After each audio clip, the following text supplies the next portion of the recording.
Catus Maximus here, this time with a review of the EstWing one-piece forged TomaHawk axe review. Over the last few years, probably the last decade, TomaHawks have really regained in popularity, it seems. Although, obviously, they've been around for hundreds of years. Obviously, the term tomahawk and this type of axe is associated with Native American tribes. Although my understanding is it was not universal. Not all tribes favored this type of device. That is generally the nature of where the term tomahawk comes from. And the deal with a tomahawk is it is a small hammer-like axe that has a very lightweight head on it so that it's very quick to move and to swing. And it has both a cutting edge as well as a splitting, sharp, spike-type edge. Or point, I should say. And to further reduce the weight, you can see where they cut it out here, which does make a difference right at the head. There wouldn't be much of strength difference on this cutting edge with this being having this area removed. And if you were to ever use this in such a fashion where you would risk breaking this, the edge wouldn't take any. You would just be using it as a hammer at that point. It wouldn't have any edge left. The funny thing about these EstWings is they have all sorts of just really, it could be said, almost excessively patriotic advertising and marketing is one-piece American hot forged tool steel made in the USA, which is fine, and they are nice quality, but when you go to their website and they're kind of advertising, you know, for professional use, military, for extrication and firefighting and going in the war and even solving the world's plastic pollution problems, it really is just a little bit ridiculous.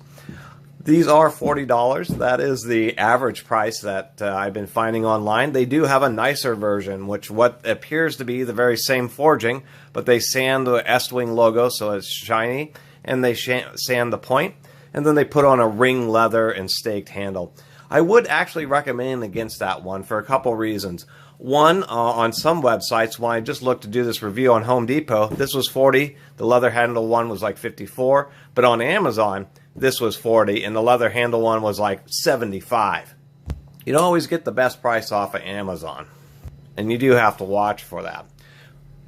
The leather handles, even though they look nice, my experience with layered leather handles is that they just don't stand up to the severe kind of abuse of a handle like this would.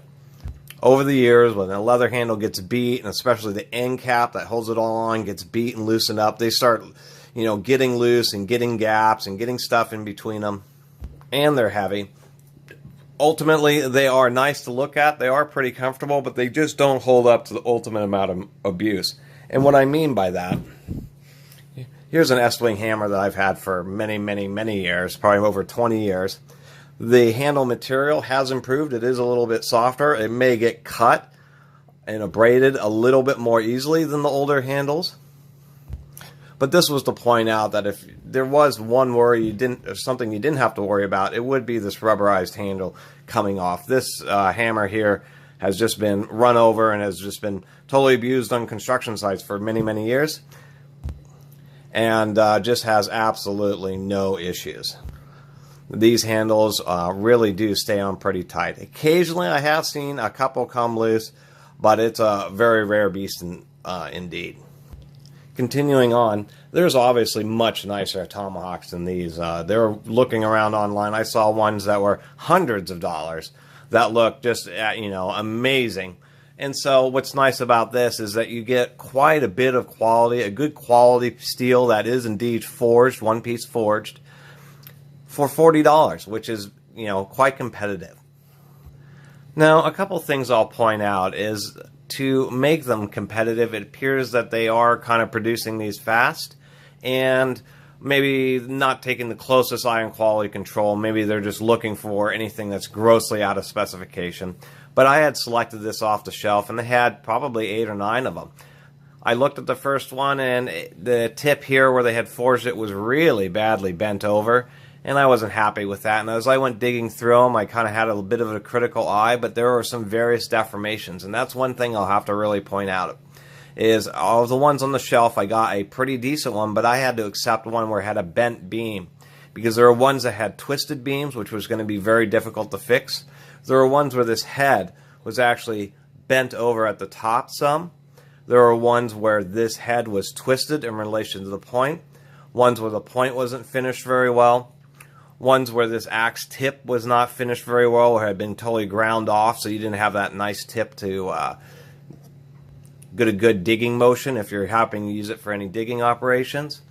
And it's funny that I settled for one where when you look down the beam, this you can see is basically perfect. But in the store, it went down and it kicked out right about here, maybe a couple of degrees. So I accepted that and I put it in the press and went ahead and straightened the beam out. And I'm going to make a video about how to use a press to precision bend things straight. It's pretty easy, but you kind of want to use a measuring device. That way you can overbend the tool, but not too much. See if it actually corrected it, and if it didn't, be able to bend it just 50 thousandths more or something like that. Anyway, one last thing I'll point out about the paint is it is a pretty basic paint, and it's not going to be very durable. Just using it a couple of times, I've already had chipping on the paint. So that's one thing that you can expect, is that in short order, a lot of the paint's going to be dinged off. And to tell you the truth, you may even like to sandblast it so it's all shiny steel and then put some kind of lacquer coating on it. The last thing is it did come with a halfway decent protective case for the head. I do like it because it does have a belt loop and it is heavily sewn. They use a very thick kind of plastic reinforced ballistic nylon. It goes in pretty well. You actually just slide it in like so. It has a nice little hook, so that goes in there. And then it uses 3 snaps. 2 fold over buckle snaps, and then 1 in the back end here. I can say that when this is on your belt, it's pretty easy to work with, because it's pretty easy to pop these 2 snaps off and then just open this up. You can just, usually with one hand when it's on your belt, you can just pop those. Do that, and then the gravity kind of allows it to fall out. But because of the hook here, it doesn't immediately want to actually drop from the sheath and say hit you in the foot. So I thought that was actually pretty carefully designed. They do have a couple extra holes, I guess that's just to let water drain, and was how they secured it at the factory. The other thing I'll point out about the case is that they did do some nice riveting around a lot of the strain points. So I thought, you know, if they're going to include a sheath, this was actually a worthy deal. This is worth a few bucks because there's actually quite a bit of work, and it has a lot of reinforcing and a lot of metal rivets. So anyway, these things are really handy, especially with camping. I've used these in construction because there's a few times where I've had to do some demolition work, and the right tool for the job was a little axe so I could just chop out some wood bits without having to use a hammer and chisel. It would have been a little too inconvenient, or I had a little too much material for a hammer and chisel. This has been real handy for that. As far as evaluating this tool for an actual military or firefighting use, I would probably go with a different brand, even though these are pretty competitive and probably would be great for training purposes, and I'm sure they're plenty strong. When you get into some type of environment like firefighting, where you may use a small axe to be able to easily and quickly get through doors or create openings, especially in tight situations where you can't swing a 36-inch double bit axe, you would have a real reason to use these. I just don't quite know in certain situations where, say, you were in trying to get a door open, you had this wedged in there and you started twisting real hard. If I had the money, I would try to measure the force to see how much it would take to break. But that's the one thing I would worry most about, is some kind of heavy twisting force maybe breaking the bladed end, just because of the way it is 2 webs. Even though it's more than strong enough for any kind of hitting purposes, you could hit this against, you know, concrete and rocks. When you start getting into a twisting action, that's a much different type of force. And to tell you the truth, in a professional situation, I would buy a $100 one or something that's a bit more expensive. That might just be a little heavier duty, even though it might be physically a little heavier. But that's kind of an empirical observation. This thing weighs 27 ounces, so that's 1 3/4 pounds, which is actually a good weight, and it is lighter weight than the one with the leather wrapped handle, and that's something to think about.